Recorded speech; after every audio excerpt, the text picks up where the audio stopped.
Hi ಎಲ್ರಿಗೂ, ಹೇಗಿದ್ದೀರಾ? ಎಲ್ಲರೂ ಚೆನ್ನಾಗಿದ್ದೀರಾ ಅಂತ ಭಾವಿಸ್ತೀನಿ. ಇವತ್ತಿನ ವ್ಲಾಗಲ್ಲಿ ನಾನು ನನ್ನ ಒಂದಷ್ಟು ರುಟೀನ್ಗಳನ್ನ ಶೇರ್ ಮಾಡ್ಕೊತಾ ಹೋಗ್ತೀನಿ. ಇದು ನಿಮಗೆ ಹೆಲ್ಪ್ ಆಗ್ಬೋದು ಅಂತ ಅಂದ್ಕೊಂಡಿದ್ದೀನಿ. ಸೊ ವ್ಲಾಗ್ ಸ್ಟಾರ್ಟ್ ಮಾಡೋಣವಾ? ನಾನಿಲ್ಲಿ ಬೆಳಗ್ಗೆ ನಾನು ಆಲ್ರೆಡಿ ತೋರಿಸಿದ್ದೀನಿ.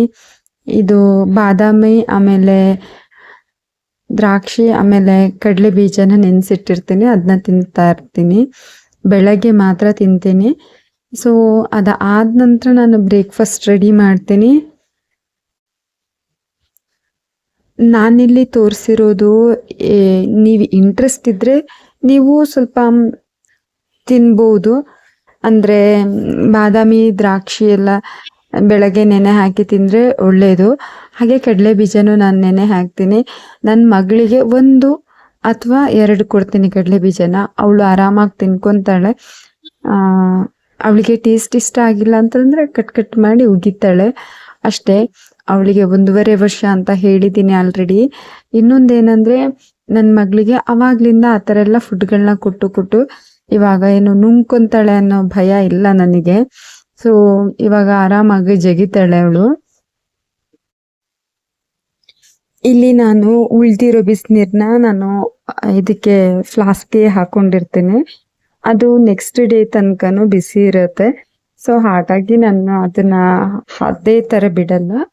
ಸೊ ಫ್ಲಾಸ್ಕ್ಗೆ ಹಾಕಿಟ್ಟಿರ್ತೀನಿ, ನನಗೆ ಬೇಕಾದಾಗ ಬಿಸಿನೀರು ಕುಡಿಯೋಕ್ಕಾಗುತ್ತೆ ಅಂತ. ಆಮೇಲೆ ಇಲ್ಲಿ ನಾನು ಮಾಲ್ಟ್ ಪೌಡ್ರ್ ಮಾಡ್ಕೊಳ್ಳೋಣ ಅಂತ ಅಂದ್ಬಿಟ್ಟು ರೆಡಿ ಮಾಡ್ತಾ ಇದ್ದೀನಿ. ಮಾಲ್ಟ್ ಪೌಡ್ರು ಮೊದಲೇ ರೆಡಿ ಮಾಡಿಟ್ಟಿರ್ತೀವಿ ಅಲ್ಲ, ಅದನ್ನೇ ಮಾಲ್ಟ್ ಮಾಡ್ಕೊತೀನಿ. ಪ್ರತಿದಿನ ನಾನು ಮಾಡ್ತೀನಿ. ಬಟ್ ಸಮ್ ಟೈಮ್ ಏನಾಗುತ್ತಂದರೆ, ಆ ಹಸ್ಬೆಂಡ್ ಹೇಳ್ತಾರೆ ಇದು ಬ್ರೇಕ್ಫಾಸ್ಟ್ ಮಾತ್ರ ಮಾಡು, ಮಾಲ್ಟ್ ಬೇಡ ಅಂತ. ಒಂದೊಂದ್ಸಲ ಮಾಲ್ಟ್ ಮಾತ್ರ ಮಾಡು, ಬ್ರೇಕ್ಫಾಸ್ಟ್ ಬೇಡ ಅಂತಾರೆ. ಸೊ ಅದ್ರ ಮೇಲೆ ಡಿಪೆಂಡ್ಸ್, ನಾನು ಮಾಡ್ತೀನಿ ಅಷ್ಟೇ. ಈ ಮಾಲ್ಟ್ ಪೌಡ್ರು ನಾನು ಯೂಸ್ ಮಾಡಿದಾಗಿನಿಂದ ಸ್ವಲ್ಪ ಬೆಳಗ್ಗೆ ಹೊತ್ತು ಅಂದರೆ ನಮಗೆಲ್ಲರಿಗೂ ಒಂಥರ ಜಡತ್ವ ಇರುತ್ತಲ್ಲ, ಅದೆಲ್ಲ ಇರಲ್ಲ ನನಗೆ. ಸೊ ಹಾಗಾಗಿ ನಾನು ಮಾಲ್ಟನ್ನ ನಾನು ಕುಡಿತಾ ಇದ್ದೀನಿ. ಇನ್ನು ಆಫ್ಟರ್ ಡೆಲಿವರಿ ನಮಗೆಲ್ಲರಿಗೂ ಗೊತ್ತಿರುತ್ತೆ. ಸೊ ಜಾಸ್ತಿಯಾಗಿ ನಮಗೆ ಬ್ಲಡ್ ಲಾಸ್ ಆಗಿರುತ್ತೆ. ಪ್ರತಿಯೊಂದು ನಮಗೆ ತುಂಬ ಕಷ್ಟ ಅಂತ ಅನಿಸುತ್ತೆ ಒಂದು ವರ್ಷ ತನಕ. ಸೊ ನನಗೆ ಈ ಮಾಲ್ಟ್ ನನಗೆ ತುಂಬ ಹೆಲ್ಪ್ ಆಗಿದೆ. ಸೊ ಹಾಗಾಗಿ ನಾನು ಅದನ್ನ ಕಂಟಿನ್ಯೂಸ್ ಕುಡಿತಾ ಇದ್ದೀನಿ. ಹಸ್ಬೆಂಡ್ ಒಂದು ವೇಳೆ ಬೇಡ ಅಂತ ಹೇಳಿದ್ರೆ ನಾನು ಏನು ಮಾಡ್ತೀನಿ, ಈವ್ನಿಂಗ್ ಟೈಮಲ್ಲಿ ಕುಡಿತೀನಿ. ಅಂದರೆ ಈ ಟೀ ಕಾಫಿ ಬದಲಿಗೆ 1 ಗ್ಲಾಸ್ ಮಾಲ್ಟ್ ಕುಡಿತೀನಿ. ಸೊ ಅದು ನನಗೆ ಕರೆಕ್ಟ್ ಆಗುತ್ತೆ ಅಂತ. ಮತ್ತು ನಾನು ಬ್ರೆಸ್ಟ್ ಫೀಡಿಂಗ್ ಮಾಡ್ತಾ ಇರೋದ್ರಿಂದ ನನಗದು ಏನು ಜಾಸ್ತಿ ಹೆವಿ ಆಯಿತು ಅಂತ ಏನಿಲ್ಲ. ನನ್ನ ಮಗಳಿಗೆ ಬ್ರೆಸ್ಟ್ ಫೀಡಿಂಗ್ ಮಾಡಿಸ್ತಿದ್ದೀನಲ್ಲ, ಹಾಗಾಗಿ ನನಗೆ ಕ್ಯಾಲ್ರಿ ಬರ್ನ್ ಆಗುತ್ತೆ. ನಾನಿಲ್ಲಿ 1.5 ಲೋಟ ನೀರು ತಗೊತೀನಿ. ಅದಕ್ಕೆ 2 ಸ್ಪೂನು 2.5 ಸ್ಪೂನ್ ಆಗುವಷ್ಟು ನಾನು ಮಾಲ್ಟ್ ಪೌಡ್ರ್ ತಗೊತೀನಿ. ಹಾಗೆ ಅದಕ್ಕೆ ಆಮೇಲೆ ಒಂದು ಅರ್ಧದಿಂದ 3/4 ಗ್ಲಾಸ್ ಆಗುವಷ್ಟು ನಾನು ಹಾಲು ಹಾಕ್ತೀನಿ. ಆಮೇಲೆ ರುಚಿಗೆ ತಕ್ಕಷ್ಟು ಬೆಲ್ಲ. ಸೊ ನಾನು ಇದನ್ನ ಫುಲ್ ಪ್ರಿಪ್ರೇಷನ್ ನಾನು ತೋರಿಸಿಲ್ಲ. ಯಾಕಂತಂದರೆ ನನಗೆ ಅಲ್ಲಿ ಬಿಟ್ಬಿಟ್ಟು ನನ್ನ ಪಾಪು ಹತ್ರ ಹೋಗ್ಬೇಕಾಗಿತ್ತು, ಹಾಗಾಗಿ ನಾನು ತೋರಿಸಿಲ್ಲ. ಇಲ್ಲಿ ನಾನು ಬೆಳಗ್ಗೆ ಬ್ರೇಕ್ಫಾಸ್ಟಿಗೆ ರೆಡಿ ಮಾಡ್ತಾ ಇದ್ದೀನಿ. ಅಂದರೆ ಇದು 1.5 ಪಾವಷ್ಟು ನಾನು ಅಕ್ಕಿ ತಗೊಂಡಿದ್ದೀನಿ, 1.5 ಗ್ಲಾಸಷ್ಟು. ಸೊ ಇದು ಬೆಳ್ತಿಗೆ ಅಕ್ಕಿ, ಅಂದರೆ ದೋಸೆ ಅಕ್ಕಿ ತಗೊಂಡಿದ್ದೀನಿ. ಸೊ ಅದನ್ನ ನಾನು ನೈಟಲ್ಲೇ ನೆನೆ ಹಾಕಿಟ್ಟಿದ್ದೀನಿ. ಇವತ್ತು ಮಾರ್ನಿಂಗ್ ರೊಟ್ಟಿ ಮಾಡೋಣ ಅಂತ ಅಂದ್ಬಿಟ್ಟು. ಸೊ ಊರಲ್ಲೆಲ್ಲ ಏನಂದರೆ ಬಳಪದ್ದು ಕಲ್ಲು ಬರುತ್ತೆ, ಅದ್ರಲ್ಲಿ ಮಾಡ್ತಾರೆ. ಬಟ್ ನಾನು ಒಂದು ಸಲ ತೊಗೊಂಡು ಬಂದಿದ್ದೆ, ಅದು ಒಡೆದೋಯ್ತು ಗ್ಯಾಸಲ್ಲಿ ಇಟ್ಟಾಗ. ಅದು ಸ್ವಲ್ಪ ತುಪ್ಪ ಎಲ್ಲ ಬಿದ್ದಿತ್ತು, ಹಾಗಾಗಿ ನಂಗೆ ಗೊತ್ತಿರಲಿಲ್ಲ ತುಪ್ಪ ಬಿದ್ದರೆ ಒಡೆದೋಗುತ್ತೆ ಅಂತ. ಸೊ ಅವತ್ತು ಏನೋ ಬಿಟ್ಟಿದ್ದೆ ಅಕಸ್ಮಾತಾಗಿ. ಸೊ ಅದು ಒಡೆದೇ ಹೋಯ್ತು. ಹಾಗಾಗಿ ನಾನು ಮತ್ತೆ ತಗೊಳಕ್ಕಾಗಲಿಲ್ಲ. ಇಲ್ಲಿ ಮಾಲ್ಟ್ ರೆಡಿ ಆಯಿತು. ಸೊ ಮಾಲ್ಟ್ ರೆಡಿ ಆದ ನಂತರ ಹಾಲೆಲ್ಲ ಮಿಕ್ಸ್ ಮಾಡೋದು ನಾನು ಜಾಸ್ತಿ ತೋರಿಸಿಲ್ಲ. ಅದು ನಾನು ಎಂಡಲ್ಲಿ ಮಿಕ್ಸ್ ಮಾಡ್ಕೊತೀನಿ ತಣ್ಣಗಿರೋ ಹಾಲನ್ನ. ಫಸ್ಟ್ ಮಾಲ್ಟ್ ಮಾತ್ರ ಮಾಡ್ಕೊಂಡು, ಬಿಸಿ ಹಾಲು ಬಿಸಿ ಆಗಿಲ್ಲ. ಸೊ ಅಂದರೆ ಬಿಸಿ ಮಾಡ್ಕೊಂಡು ಇಟ್ಟಿದ್ದೀನಿ, ಅದನ್ನ ಫ್ರಿಜ್ಜಲ್ಲಿ ಇಟ್ಟಿದ್ದೀನಿ. ಸೊ ಲಾಸ್ಟಿಗೆ ಕುಡಿಯೋ ಟೈಮಲ್ಲಿ ನಾವು ಇದು ಸೇರಿಸ್ಕೊಂಡು ಕುಡಿತೀವಿ ಅಷ್ಟೇ. ನನ್ನ ವಾಯ್ಸು ತುಂಬ ಲೋವಾಗಿ ಕೇಳಿಸ್ತಿರ್ಬೋದು, ಯಾಕಂತಂದರೆ ನನ್ನ ಪಾಪು ಮಲಗಿದ್ದಾಳೆ. ಸೊ ವಾಯ್ಸ್ ಓವರ್ ಕೊಡೋವಾಗ ನಾನು ಅವಳು ಮಲಗಿದ್ರೆ ತುಂಬ ಲೋವಾಗಿ ಕೊಡ್ತೀನಿ. ಸ ನಾನು ಯಾರು ಏನು ಅನ್ಕೋಬೇಡಿ, ನಾನು ತುಂಬ ಲೋವಾಗಿ ಕೊಡ್ತಾ ಇದ್ದೀನಿ ವಾಯ್ಸ್ ಓವರ್. ಯಾಕಂತಂದರೆ ಅವಳು ಎದ್ಬಿಟ್ರೆ ಅಂತ ಅನ್ನೋದು ಒಂದು ಕಡೆಯಿಂದ ಮೈಂಡಲ್ಲಿ ಓಡಾಡ್ತಿರುತ್ತೆ. ಸೊ ಹಾಗಾಗಿ ತುಂಬ ಲೋವಾಗಿ ಕೊಡ್ತಾ ಇದ್ದೀನಿ. ನಾನು ಇತ್ತೀಚೆಗೆ ಯಾಕೆ ಪಾಪುದು ರೆಸಿಪಿಗಳು ಏನು ಶೇರ್ ಮಾಡ್ತಿಲ್ಲ ಅಂತಂದರೆ, ನಾವು ಏನು ತಿಂತಾ ಇದ್ದೇವೋ ಅದನ್ನೇ ನಾನು ಕೊಡ್ತಾ ಇದ್ದೀನಿ. ಸೊ ಹಾಗಾಗಿ ನಾನು ಯಾವುದೇ ರೀತಿಯ ರೆಸಿಪಿಗಳನ್ನ ಶೇರ್ ಮಾಡ್ತಿಲ್ಲ. ಸೊ ನಾನು ಮಾಡಬೇಕು ಅಂತ ಅಂದ್ಕೊಂಡಿದ್ದೀನಿ ಇವಾಗ ಒಂದು ಮಖಾನದ್ದು ರೆಸಿಪಿಗಳನ್ನೆಲ್ಲ ಮಾಡಬೇಕು ಅಂತ ಅಂದ್ಕೊಂಡಿದ್ದೀನಿ. ಅಂದರೆ ನಾನು ತಂದಿಟ್ಕೊಂಡಿದ್ದೀನಿ ಯಾವಾಗಲೂ, ಆದರೆ ಮಾಡೋಕ್ಕೆ ಆಗ್ತಿಲ್ಲ. ಅವಳನ್ನ ಹಾಗೆ ಡ್ರೈ ರೋಸ್ಟ್ ಮಾಡಿ ಕೊಡ್ತಾ ಇದ್ದೀನಿ. ಆಮೇಲೆ ಒಂದೆರಡು ಸಲ 2-3 ಮಿಕ್ಸ್ ಮಾಡಿ, ಅಂದರೆ ಎಳ್ಳು ಎಲ್ಲ ಮಿಕ್ಸ್ ಮಾಡಿ ಕೊಟ್ಟಿದ್ದೀನಿ. ಸೊ ಅದನ್ನೇ ತಿನ್ಕೊತಾ ಇರ್ತಾಳೆ ಬ್ರೇಕ್ಫಾಸ್ಟಿಗೆ ಎಲ್ಲ. ಬ್ರೇಕ್ಫಾಸ್ಟಿಗೆ ಅಂದರೆ ಬ್ರೇಕ್ಫಾಸ್ಟ್ ಆದ ನಂತರ ನಾನು 1 ಅವರ್ ಬಿಟ್ಟು ಅವಳಿಗೆ ಏನಾದರೂ ಕೊಡ್ತೀನಲ್ಲ, ಸೊ ಅದರ ಟೈಮಲ್ಲಿ. ಆಮೇಲೆ ನಾನು ತರಕಾರಿ ಏನು ಬೇಯಿಸಿರ್ತೀನೋ ಅದನ್ನು ಕೊಡ್ತೀನಲ್ಲ, ಸೊ ಹಾಗಾಗಿ ಅದನ್ನೆಲ್ಲ ತಿಂತಾ ಇರ್ತಾಳಲ್ಲ. ಹಾಗಾಗಿ ನಾನು ಬೇರೆ ರೆಸಿಪಿಗಳನ್ನ ಮಾಡಿಲ್ಲ. ಮಾಡಿಕೊಂಡಾಗ ಖಂಡಿತ ತೋರಿಸ್ತೇನೆ. ಸೊ ಇದೊಂದು ಹೇಳಬೇಕಾಗಿತ್ತು, ಹೇಳ್ತಾ ಇದ್ದೀನಿ. ಇಲ್ಲಿ ನಾನು 1.5 ಗ್ಲಾಸಷ್ಟು ಅಕ್ಕಿ ತಗೊಂಡಿದ್ದೀನಲ್ಲ, ಅದಕ್ಕೆ ನಾನು 1 ಗ್ಲಾಸಷ್ಟು ನಾನು ಬೇಯಿಸಿದ್ದು ಅನ್ನನ ತಗೊಂಡಿದ್ದೀನಿ. ಸೊ ಅದಾದಮೇಲೆ ಅದಕ್ಕೆ ಉಪ್ಪು ಹಾಕಿ ರುಬ್ಕೊಂಡಿದ್ದೀನಿ ಅಷ್ಟೇ.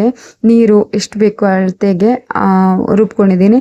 ಇದು ಯಾವ ರೀತಿ ಹಿಟ್ಟಿರಬೇಕು ಅಂತಂದರೆ, ದೋಸೆ ಹಿಟ್ಟು ಬರುತ್ತಲ್ಲ, ಅಂದರೆ ಉದ್ದಿನ ದೋಸೆ ಹಿಟ್ಟು ಅದೇ ಥರ ಬರಬೇಕು. ಸೊ ಇಲ್ಲಿ ನಾನು ಇದು ಚಟ್ನಿನೂ ಮಾಡ್ಕೊತಾ ಇದ್ದೇನೆ.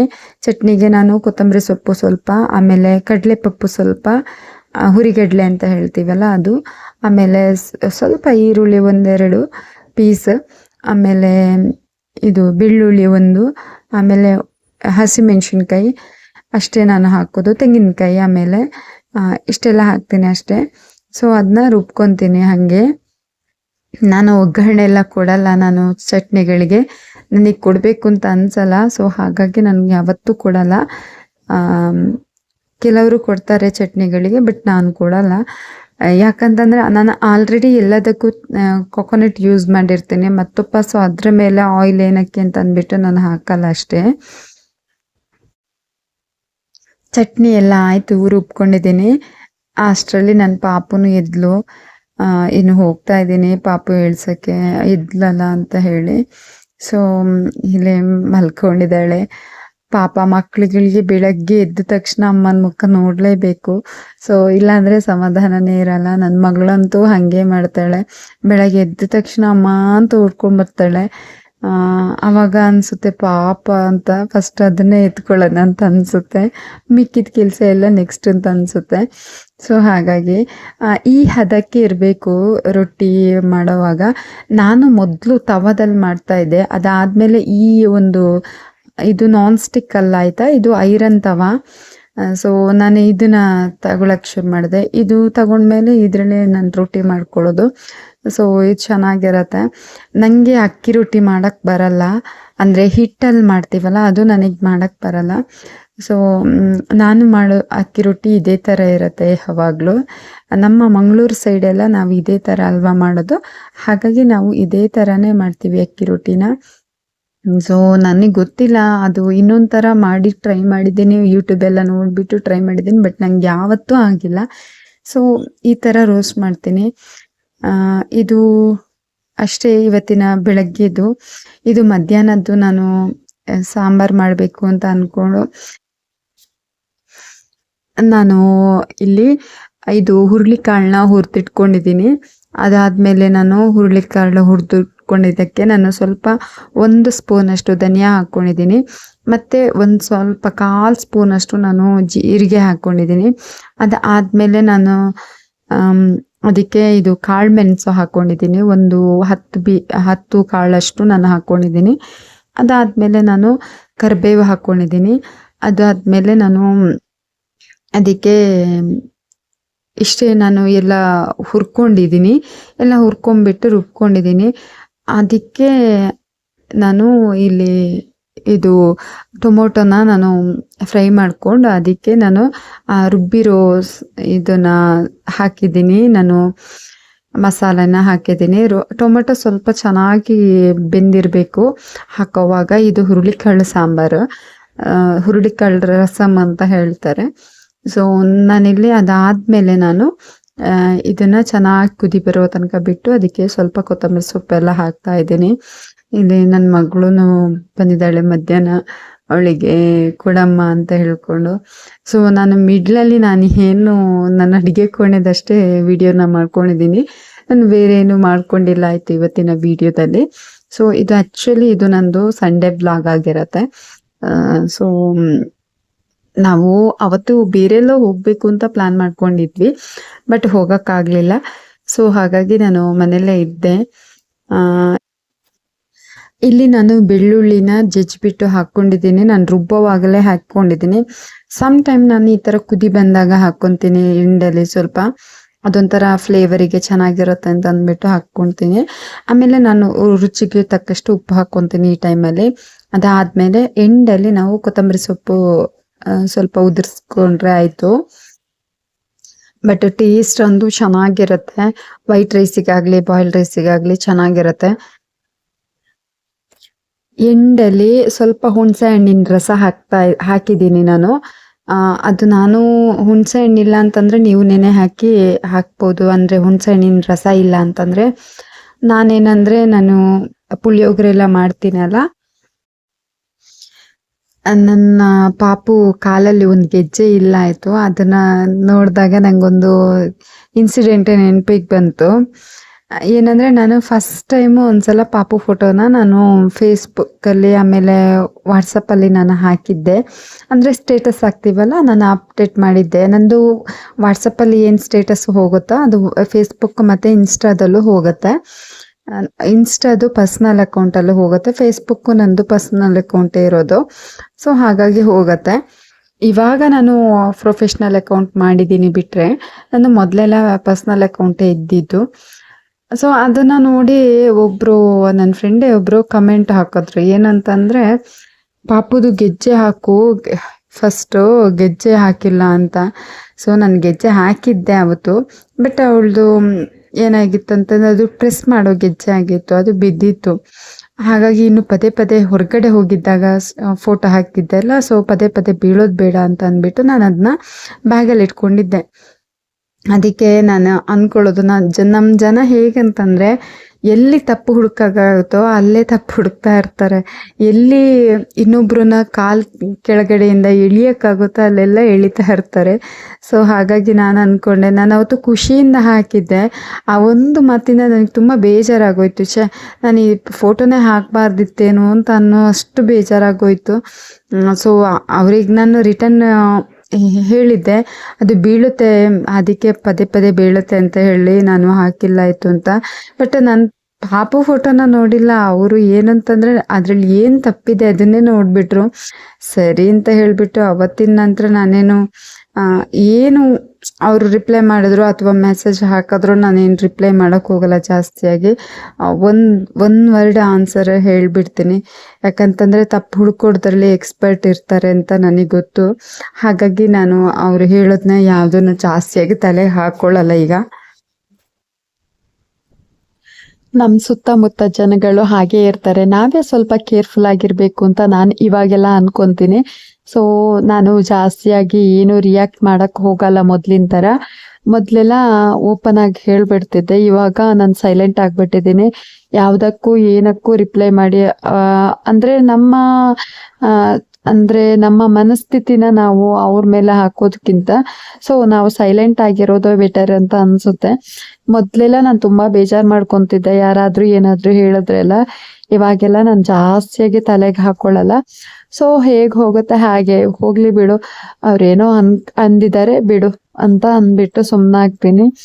ಸೊ ನೆಕ್ಸ್ಟ್ ನಾವಿಲ್ಲಿ ಮಧ್ಯಾಹ್ನ ಹಾಗೆ ನಾವು ಬಾಟಾ ಶೋರೂಮ್ಗೆ ಹೋಗಿದ್ವಿ. ಯಾಕಂತಂದರೆ ನನ್ನ ಪಾಪುಗೂ ಒಂದು ಚಪ್ಪಲೆಲ್ಲ ತಗೊಳ್ಬೇಕಿತ್ತು, ಹಾಗಾಗಿ ಹೋಗಿದ್ವಿ ನಾನು, ಹಸ್ಬೆಂಡು, ಪಾಪು.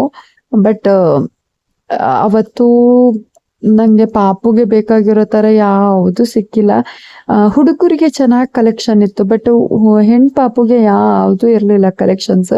ಆಮೇಲೆ ನನಗ್ ಬೇಕಾಗಿರೋ ತರ ಶೂ ಆಮೇಲೆ ಚಪ್ಪಲ್ಸ್ ಎಲ್ಲ ಇತ್ತು. 600 ರುಪೀಸ್ 500 ರುಪೀಸ್ಗೆಲ್ಲ ಚೆನ್ನಾಗಿತ್ತು, ಮಾತ್ರ ಆಫರ್ ಅಲ್ಲಿ ಬೇರೆ ಇತ್ತು. ಸೊ ನಾನೇನ್ ಮಾಡಿದೆ, ನನಗೆ ಅವಳಿಗೆ ಸಿಕ್ಕಿಲ್ವಲ್ಲ ಬೇಡ ಅಂತ ಅನಿಸ್ತು, ಹಾಗಾಗಿ